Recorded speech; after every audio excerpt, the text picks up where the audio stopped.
Assalamualaikum warahmatullahi wabarakatuh. Kami dari kelompok 1 akan mempresentasikan hasil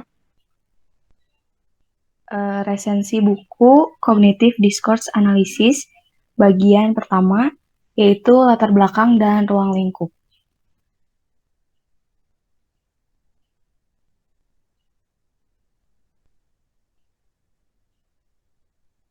Kelompok 1 beranggotakan 4 orang. Yang pertama ada Adinda Putri Chania Fatov, ada Cahara Nusantara, Melita Salma Nabila, dan Mira Rahmayani. Untuk Adinda Putri Chania Fatov, sejak pertama diskusi kelompok, dia tidak ikut aktif dalam diskusinya.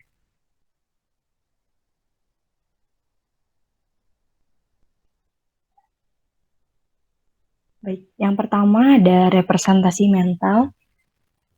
Dalam memahami representasi mental berarti memahami bagaimana kita memahami apa yang kita lihat atau dengar, dan bagaimana kita mengingat sesuatu. Dalam bidang representasi mental ini, Koda membuka perspektif baru dengan menambah dan menggabungkan wawasan dari pendekatan tradisional.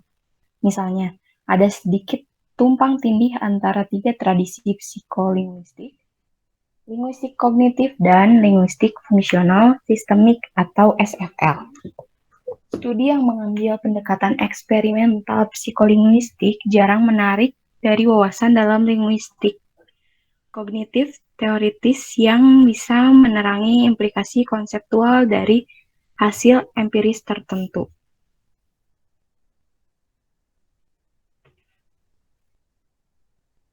Nah, dalam analisis representasi mental adalah bidang yang sangat luas, yang mencakup adegan statis serta peristiwa, dan berkaitan dengan persepsi serta memori. Di seluruh skenario yang beragam ini, Koda dapat digunakan untuk meningkatkan pemahaman tentang bagaimana kita secara mental mewakili dunia yang kita lihat dan ingat. Baik, materi selanjutnya akan disampaikan oleh rekan saya.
Baik, akan saya lanjutkan. Saya Mira Rahmayani dengan NIM 2000331. Nah, untuk selanjutnya mengenai kendalaan generalisabilitas dan batas koda. Nah, untuk ini bahwasannya faktanya bahkan bukan orang dewasa asli pembicara yang sempurna dalam bahasa mereka sendiri. Tidak ada orang yang tahu semuanya.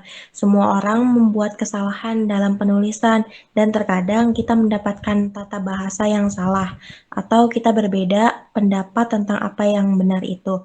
Maka dari itu, di sini poin-poin yang akan dibahas yaitu ada 4. Yang pertama ada aspek penggunaan bahasa seperti apa yang dapat kami percayai. Yang kedua, mengapa kita dapat mempercayai mereka. Yang ketiga, sejauh mana kita dapat menggeneralisasi wawasan berdasarkan koda. Dan yang terakhir, apa batasan analisis bahasa menggunakan koda.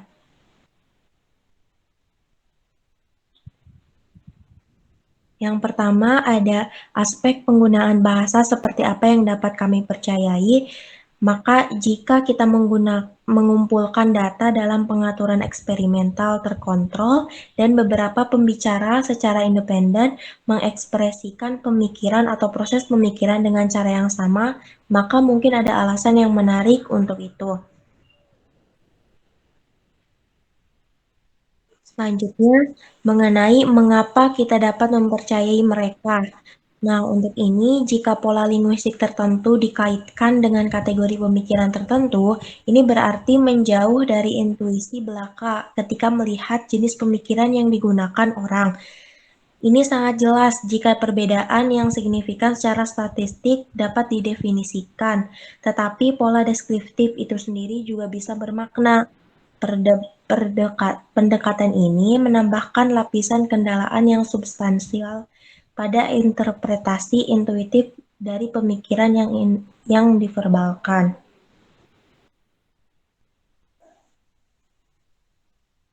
Selanjutnya, sejauh mana kita dapat menggeneralisasi wawasan berbasis koda? Nah, untuk mengambil contoh terkenal dari dominan spesial, berdasarkan satu main studi oleh Line dan Leboeuf diyakini secara luas selama beberapa dekade bahwa pembicara biasanya menggambarkan adegan spesial dari perspektif pengembara imajiner yang berjalan melalui adegan. Nah, banyak hasil yang diperoleh melalui koda sebenarnya, lebih dari kualitatif alam. Untuk analisis kualitatif berarti menunjukkan bahwa fenomena tertentu ada dan bagaimana mereka bekerja. Contohnya, dalam studi perencanaan rute, kami mendemonstrasikan bagaimana peserta menggunakan dan menggabungkan berbagai strategi konseptual yang sejauh ini hanya diidentifikasi untuk jenis tugas lainnya. Selanjutnya, ada batasan analisis bahasa menggunakan koda. Nah, untuk ini, koda dapat memberikan kontribusi yang berharga karena pola penggunaan bahasa sering menggunakan lebih dari yang disadari oleh penuturnya sendiri, khususnya jika pilihan terkait dengan aspek spesifik dari tugas dengan cara yang tidak disadari oleh pembicara. Misalnya, situasi dapat membatasi pilihan perspektif yang disukai dan memandu fokus perhatian kognitif. Sekian dari saya, akan saya kembalikan kepada moderator. Baik, presentasi dari kelompok 1 sudah selesai. Sekian dari kelompok 1, terima kasih.